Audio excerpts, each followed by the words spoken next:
नमस्कार आप सभी को।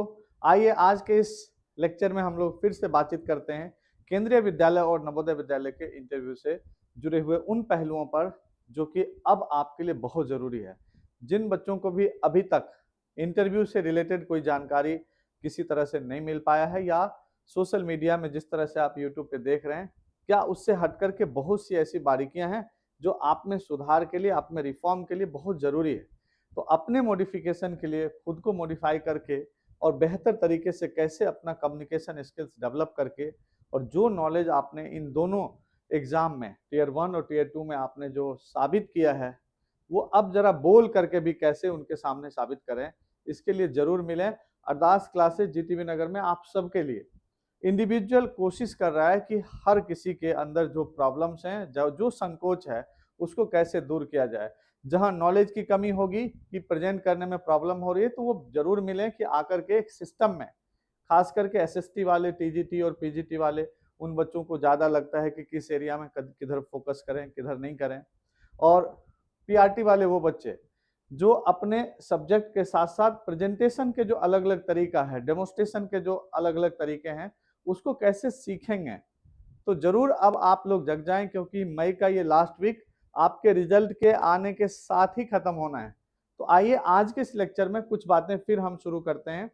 पिछले लेक्चर में हमने समझाने की कोशिश की कि कैसे इंटरव्यू के लिए आप जुड़ सकते हैं और किन किन चीज़ों पर ध्यान दे करके और आगे बढ़ सकते हैं। आज के इस लेक्चर में हम बताएंगे वो इम्पोर्टेंट टिप्स जो ज़रूरी है आपको इंटरव्यू के दौरान कैसे उसको अमल में ला करके एक बेहतर मार्क्स ला सकते हैं। पहले के कई स्टूडेंट्स ने इसको अलग अलग कमीशन में केबीएस नवोदय विद्यालय के साथ साथ यूपी पीजीटी, टीजीटी और लेक्चरशिप के जितने एग्जाम होते हैं, उन सब में बेहतर मार्क्स कैसे लाए हैं।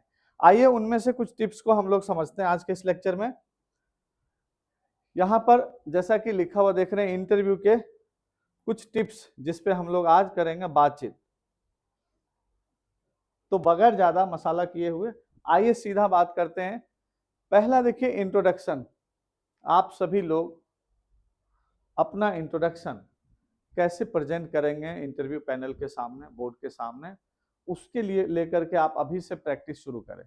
बिल्कुल ही एक रिटन फॉर्म में एक सिस्टमेटिकली आपके पास वो चीजें होनी चाहिए जिसको आप प्रेजेंट करने जा रहे हैं। खास करके इंटरव्यू में इंट्रोडक्शन के मामले में आप अपने नाम से लेकर के पेरेंट्स का नाम लेते हैं, स्कूली शिक्षा, कॉलेज अगर किए हैं तो, और जो भी कोर्स आपने एलिजिबिलिटी के लिए किया है, कोई एग्जाम क्वालिफाई किया है जो एलिजिबिलिटी के लिए जरूरी है, जैसे सी टेट का है, इन सबको मिलाकर के एक बेहतर आप इंट्रोडक्शन पहले उसको लिखें और उसके बाद उसको एक दो बार बोल करके चेक कराएं किसी अच्छे अनुभवी टीचर से जो इन चीजों में लंबे समय से रह रहा हो।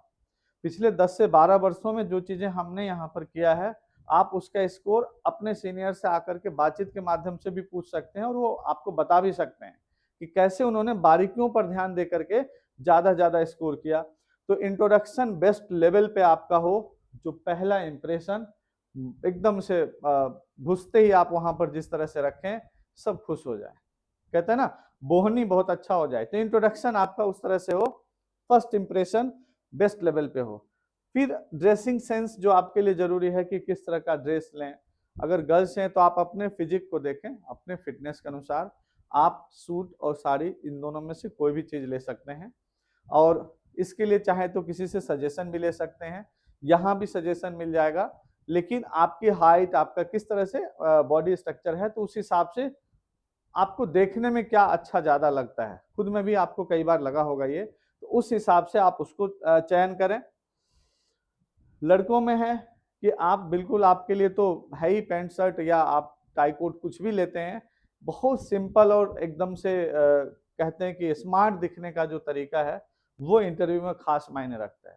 आप किसी भी हल्के कलर में आप शर्ट और डार्क में पैंट ले सकते हैं।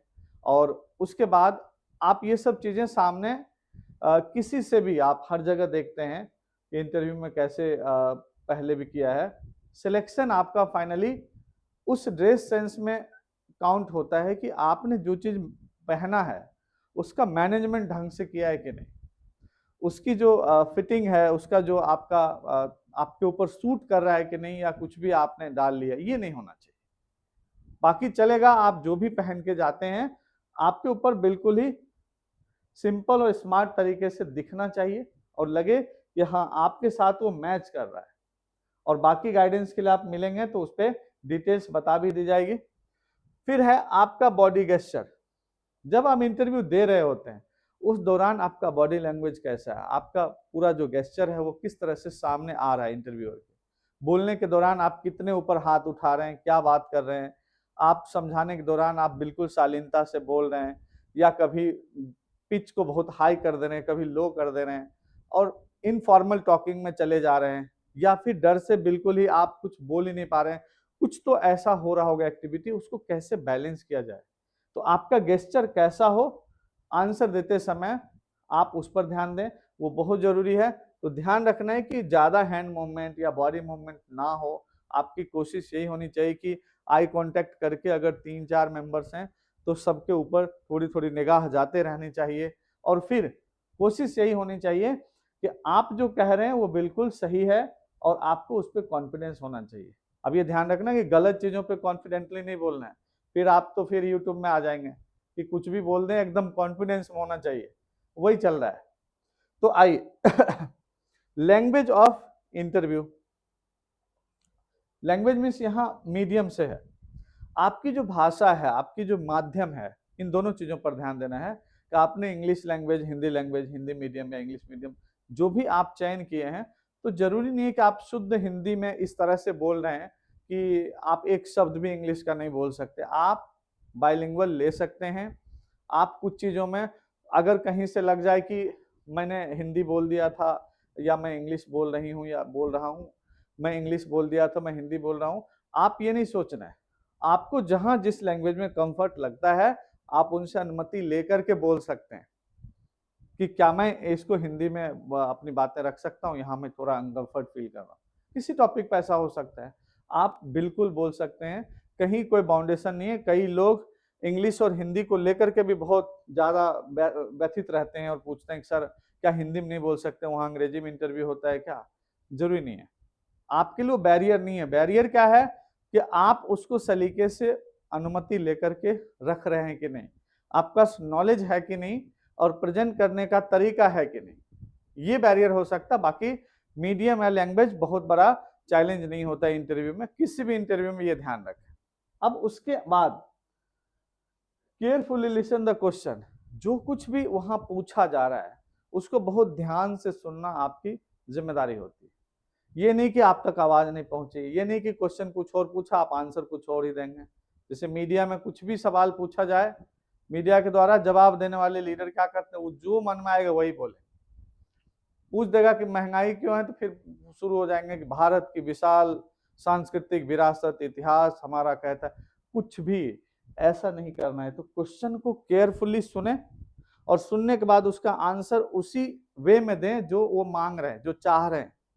उस हिसाब से क्या होगा कि आप उनके करीब रहेंगे आंसर के मामले में, जो आंसर वो माइंड में सोच करके ही तो कोई क्वेश्चन बनाया है, क्वेश्चन पूछा गया है।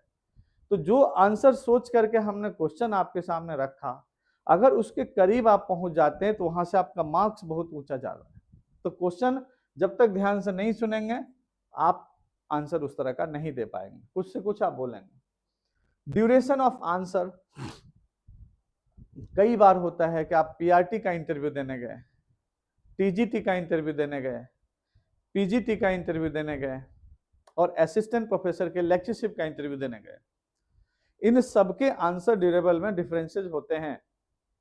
पीआरटी का इंटरव्यू देने गए और आपको एक छोटा सा कोई सवाल पूछा गया और आपने इतना लंबा आंसर खींचे हुए, तो वो रॉन्ग माना जाता है, गलत है। आप किसी भी क्वेश्चन का आंसर उतना लंबा नहीं दे सकते कि आपसे 2 क्वेश्चन में आपका समय निकल गया और आप गोल गोल घुमा रहे हैं। लंबा आंसर ध्यान रखें तभी होता है जब आप गोल गोल घुमाते हैं, सीधा सीधा आपके पास आंसर नहीं होता। कोशिश करना है, देखो अगर टाइम फिक्स मेरे से करवाएंगे तो 30 से 40 सेकंड तक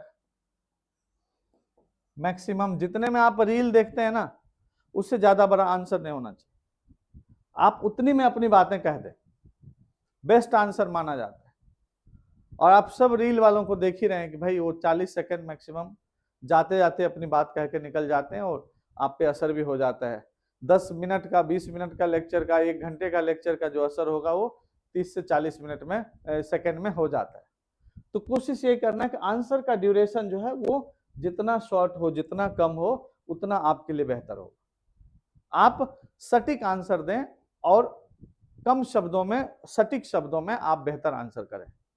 और लास्ट में आता है way to answering the question. Question answer करते समय जो आप आंसर दे रहे हैं, तो आंसर में किसी चीज का चैलेंज, किसी तरह की दावेदारी नहीं ठोकनी है कि मैं गारंटी देता हूं कि आपको टॉप करा दूंगा, या इस तरह के जो हो रहे हैं ना, वो आपको नहीं सीखना है। आप बहुत ही शालीनता से अपनी बातों को गंभीरता पूर्वक रखें। सिस्टम में जो आपके पास नॉलेज है उसको रख दें वहां पर। उनका मन है कि वो उसको किस वे में एक्सेप्ट करते हैं, आप उनके ऊपर छोड़ दें। आप एक्स्ट्रा दबाव बनाने की कोशिश करेंगे, जोर डालने की कोशिश करेंगे, तो आप जानते हैं कि इम्फेसिव जितने भी आंसर होते हैं वो नेगेटिव जाता है, चाहे आप रिटर्न में लिखें चाहे कहीं भी।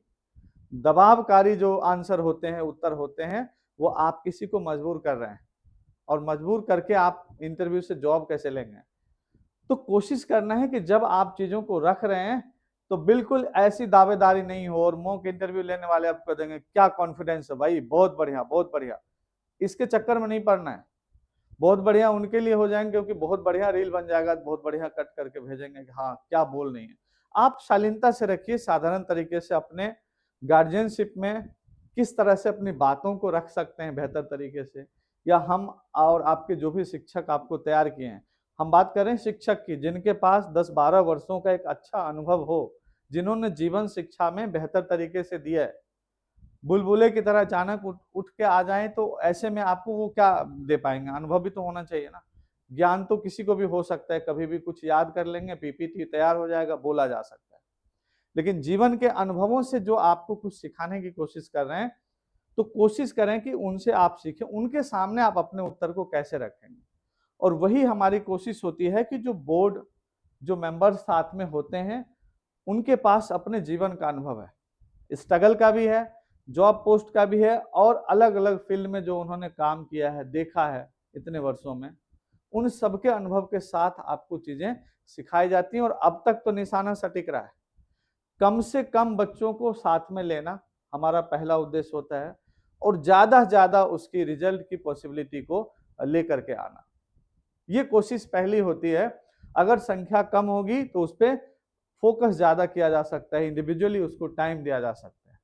नहीं तो मॉक इंटरव्यू में जनरली 10 मिनट के लिए, अगर आप किसी के भी बोर्ड में आप अंदर जाते हैं, कमरे में 2 लोग 3 लोग 4 लोग बैठे हुए होते हैं, कुछ पूछ देते हैं, कुछ कर देते हैं, उसमें आपका रिहर्सल, आपका सीखने का काम कहाँ हुआ है, उसमें तो आपने प्रेजेंट किया है, दैट इज परफॉर्मेंस ओनली। तो उससे पहले और उसके बाद किन किन चीजों पर कैसे आप ध्यान देंगे, वो काम कराना हमारा काम है। तो मैं तो आपसे ये भी रिक्वेस्ट करूंगा कि अगर आपको लगता है कि कहीं का बोर्ड बहुत टॉप का है, बहुत ज्यादा ऐसी टीम है, तो आप उससे पहले सीखने के लिए भी जरूर संपर्क करें कि हम कैसे सीखें प्लेटफॉर्म पे जाकर के, और फिर जाके कहीं कहीं पर परफॉर्म कर लें जहां आपको लगता है। उसके लिए भी हम आपको एक बेस्ट सजेशन देंगे, बेस्ट तरीके से आपको साथ दे सकते हैं उसमें। कोशिश आपकी यही होनी चाहिए कि आपके खुद का हुनर जो है, आपकी जो काबिलियत है, जो रिटेन में आपने हासिल करके दिखा दिया है इन दोनों एग्जाम में, टियर 1 और टियर 2 में, तो अब बोलने के दौरान आप कैसे चीजों को ज्यादा अच्छे तरीके से रख सकते हैं, शालीनता, डिसिप्लिन को मेंटेन करते हुए, बहुत ही इफेक्टिव कम्युनिकेशन स्किल्स के साथ कैसे अपनी बातचीत को, अपने ज्ञान को, अपने आंसर को बोर्ड के सामने रख सकते हैं, उन्हीं सब चीजों पर हम लोग विशेष ये सत्र शुरू कर रहे हैं, और जिसमें कि धीरे धीरे 2, 4, 5, 10 की संख्या में ही बच्चों की टीम बनाई जाती है, और उसमें उसको ट्रेंड करके कोशिश की जा रही है कि जब जून में मेन इंटरव्यू का समय आएगा, उस समय तक आपको बेस्ट लेवल पे तैयार कर दें। मिलते हैं अगले एपिसोड में इसको लेकर के कि कैसे अब इंटरव्यू में ज्यादा मार्क्स लाने के लिए कौन कौन से स्टेप्स होंगे, पीआरटी, टीजीटी और पीजीटी, इन तीनों लेवल पे अलग अलग स्ट्रेटजी प्लान कैसे बनाएं अपना, और फिर कैसे इंटरव्यू में बेहतर परफॉर्मेंस करें। बहुत बहुत धन्यवाद।